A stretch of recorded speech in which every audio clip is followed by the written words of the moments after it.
Today, we're going to rank all of the killers and survivors in Roblox Bite by Night.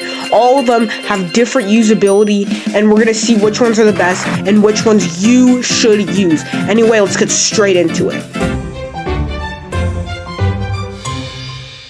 So, Springtrap is obviously the default killer, and he has 4 abilities, which are Axe Throw, Traps, a Scream, and a Rush. And I guess his default hit, but that doesn't really count. First, let's talk about the Axe Throw. So I gotta be honest, most of the time Springtrap's Axe Throws are so inaccurate that they're basically useless. When you do hit it, sure, it's nice, but it's not really worth it unless the person is standing still or running in a straight line.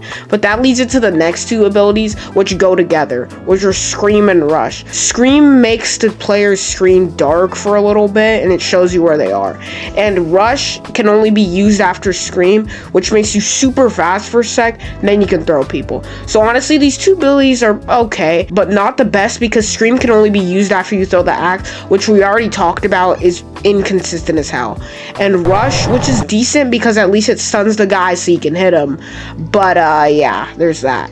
Finally, we have the traps, which are, well, traps. These things used to be garbage because their hitboxes were so small, but now they're decent because if you're not an idiot and place them right, they're actually pretty good. So that's all Springtrap's abilities, and anyway, overall Springtrap is a decent killer, but isn't anything crazy compared to the others. Overall, C tier. So our next killer is the Mimic. So this guy is pretty unique because he has 3 different modes and 4 abilities. His Strength mode doesn't have any abilities, but in my opinion is the best because although it's not super fast, it's really good for damage, which is a good trade. Speed mode is next, and to put it bluntly, it's ass. It's obviously super fast, but the damage is a whopping minus 75%, which is absolutely insane. And the worst part about it is that the mode has the amazing ability of lunge, which obviously lunges. This mode is just brought down completely by its damage, and when I first played Mimic, I only used this mode and it was hell for the whole match. Anyway, finally we have his stealth mode, which has the most abilities, and it is Grab and Burrow. Grab is pretty good because, you know, you can grab people in front of you and stun them while doing a bit of damage, and Burrow is probably the best ability in the whole game right now because you could dig under the ground, see everyone, and stun them as you come up, which is just really good. Overall, Mimic is pretty good even after his nerfs, but he just needs a little bit more, which leads us on to our next killer. Overall, A tier. Alright, now we have the final killer of the video, Ennard. Now, this guy, in my opinion, is the best killer in the whole game.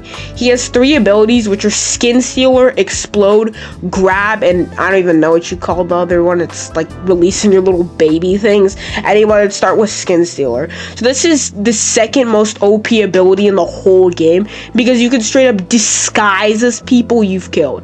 As long as no one sees it, you could just run at a dude and get a free stun, and paired with his other abilities, it usually results in a kill.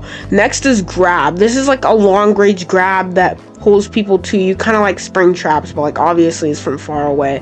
The only downside to it is that it doesn't do any damage, but like, I mean, you can just hit after, which is usually what I do. And finally we have releasing your little baby things. I guess that's what I'm calling them. These guys aren't amazing, but they're good roadblocks for paths to trap people. So like almost like a moving Springtrap trap. That's kind of hard to say. Personally, these guys get me all of the time when I'm playing as a survivor, and yeah. Overall, Ennard has some skills that pair great together, which, in my opinion, makes him the best killer in the whole game. Overall, S tier. Best killer in the game. Alright, so first we got the Customer. This guy has 2 abilities, which are his pizza and his drink. His pizza heals your health by 20, and overall this is pretty good because it's one of the only 2 survivors that can heal, which really helps when you're hit, which really helps when you're running and you escape a chase and you can just like heal up. But personally, what I do is that I just use another guy as my meat shield. He also has his drink, which is decent. It just speeds you up, which is simple but effective. When the killers are chasing you, It also pairs with his pizza so you can escape, then heal in a corner. But overall, customer is decent, but can't hold his own in a chase for like a really long time. Overall, C tier. Alright, next we have Fighter, which is the definition of mid. And the worst part, he's the only survivor who can fight back. He has two abilities, parry and swing. Parry is genuinely the worst ability in the whole game. Parry has the most inconsistent hit chance, and half the time, the dude just waits for you to do it. When I'm a killer, I've done this so many times where I just wait for the parry to finish, then hit them. It's so useless, it's insane. But if you can even get a parry, then you can swing, which is decent because although you can miss sometimes, you can also hit most of the time, which is pretty good because you can get a good distance from the killer. Overall, Fighter is like completely brought down by his awful parry and is probably the second worst survivor in the whole game. Overall, D tier, not that good. Now, this is the worst survivor in the game. Security guard is useless. He has two abilities, Tase and Cams. Tase is almost as bad as parry. This ability just makes the killer and you slower for some reason. I don't even know what was going on there.